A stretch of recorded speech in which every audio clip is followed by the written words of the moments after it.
हरियाणा में hot seat माने जाने वाली कुरुक्षेत्र लोकसभा सीट पर मुकाबला लगातार दिलचस्प होता जा रहा है। जैसे जैसे चुनाव नजदीक आ रहा है वैसे वैसे भाजपा प्रत्याशी नवीन जिंदल की मुश्किलें भी बढ़ती नजर आ रही है, जिसको देखकर लगता है कि भाजपा प्रत्याशी का इस सीट से जीत हासिल करना आसान नहीं है। सोमवार को कैथल के लगभग 150 सरपंचों ने भाजपा के विरोध में उतरकर नवीन जिंदल के लिए नई मुश्किलें खड़ी कर दी।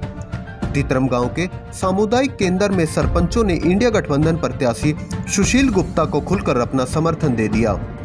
वहीं दूसरी ओर कैथल की हनुमान वाटिका में भी भारतीय किसान यूनियन चढ़ूनी ग्रुप महावीर चहल की कैथल टीम भी बीजेपी के विरोध में उतर गई, जिससे भाजपा में उथल पुथल मच गई और मुख्यमंत्री नायब सैनी को अचानक से कैथल आना पड़ा और सरपंचों की नाराजगी दूर करने के लिए कैथल के निजी पैलेस में बुलाया गया। अब देखना होगा कि क्या मुख्यमंत्री नायब सैनी सरपंचों की नाराजगी को दूर कर पाएंगे या इसका खामियाजा नवीन जिंदल को झेलना पड़ेगा। देखें डीवी लाइव न्यूज की खास रिपोर्ट।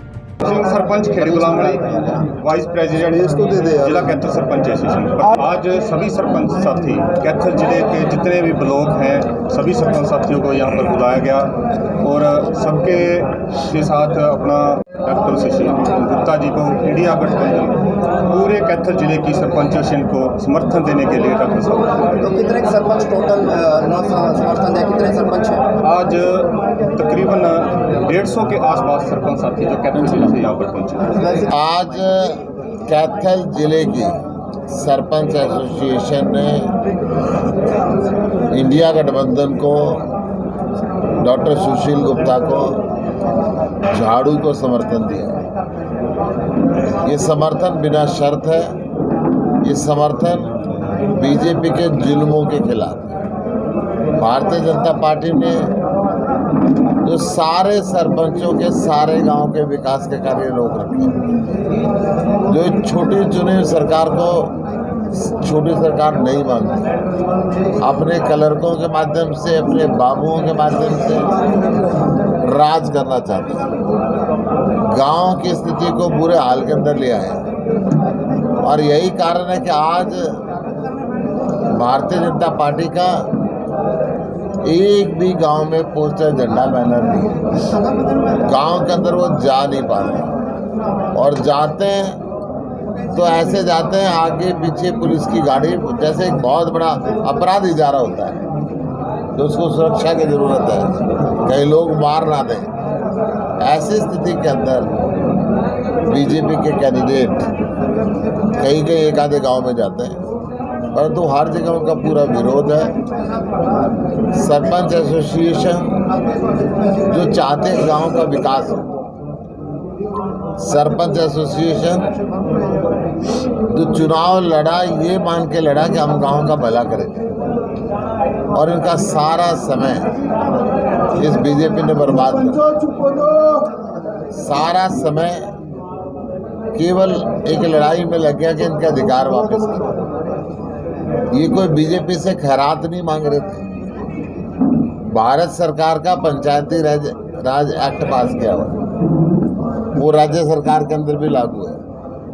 पंचायती राज एक्ट में जो अधिकार लिखे हैं सरपंचों के, जो पंचायत के अधिकार लिखे हैं, वो अधिकार वापसी चाहते थे, परंतु भारतीय जनता पार्टी भ्रष्टाचार के लिए अब गांव के बजट पे भी सांप की तरह कुंडली मार के बैठे और वो चाहते हैं कि एक भी पैसा गांव में जब खर्च हो तो पहले उनको हिस्सा मिले। इसलिए अपने अधिकारियों के माध्यम से वो सारी पावर अपने पास ले ली। गांव का तो बहुत ही देसी आदमी होता है, वो चाहता है कि 1 रुपये की चीज़ 90 पैसे में मिले और गांव के विकास में सारा पैसा लगे, परंतु बीजेपी चाहती है 1 रुपये की चीज़ 1.5 रुपये में मिले और 60 पैसे कमीशन उनके पास जाए।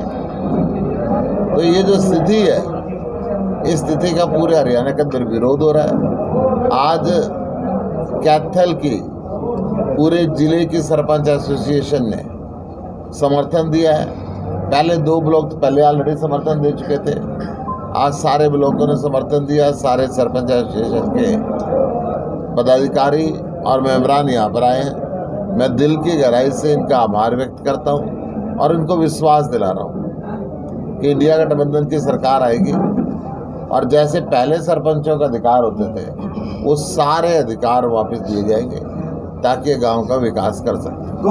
हम गुलाम सिंह चडूनी से अलग ही इसलिए दिखाई दे रहे हैं, हम न बीजेपी हरानी है न कि हम किसी पार्टी विशेष से हैं। हम उस कैंडिडेट को सपोर्ट कर रहे हैं जो बीजेपी को हरा सकते हैं। हम किसी पार्टी को सपोर्ट नहीं कर रहे। हमारा एक ही नारा है, भाई बीजेपी भगाओ देश बचाओ, जो लोकतंत्र की हत्या कर रहे हैं। ये जब दिल्ली आंदोलन चला 750 किसान की शहादत हो गई और मोदी सरकार उसके मंत्रियों ने कोई भी एक शब्द ऐसा नहीं बोला भाई ये क्यों शहीद हुए, कैसे शहीद हुए। और जो आंदोलन चला उसमें केजरीवाल का अहम रोल था। जो वहाँ सामाजिक कार्य थे, जैसे पानी की कमी थी, पानी पूरा किया और बिजली की आपूर्ति पूरी करी, शौचालय का काम चालू करवाया वहाँ। तो जो किसानों को समस्या आई हुई थी वो केजरीवाल ने पूरी करी वहाँ। तो उसको देखते हुए केजरीवाल पर संकट आया हुआ है, जो जेल में डाल दिया मोदी ने। उसके लिए हम जो उसका गुप्ता कैंडिडेट है सुशील गुप्ता, उसका समर्थन किया है। जो बीजेपी को हरा सकता है, नवीन जिंदल को हरा सकता है, ये सभी किसान एक है। अब हमारा एक ही उद्देश्य है बीजेपी को हराना। ये सारे 28 के 28 संगठन के जो हमारे पदाधिकारी हैं सारे एक है। कुछ लोग गुमराह कर रहे हैं, वो गुमराह नहीं होने देंगे। हम एक हैं, एक रहेंगे जब तक 25 तारीख को वोट नहीं पड़ेंगी। हम झाड़ू के निशान पर मोहर नहीं लगा देते और इंडिया गठबंधन को नहीं जिता देते। मोदी को यहाँ से झाड़ू से साफ करना है कुरुक्षेत्र से। जब तक हम एक रहेंगे उसके बाद भी हम सभी जो लड़ाई है किसान मजदूर की, सभी इकट्ठे लड़ेंगे।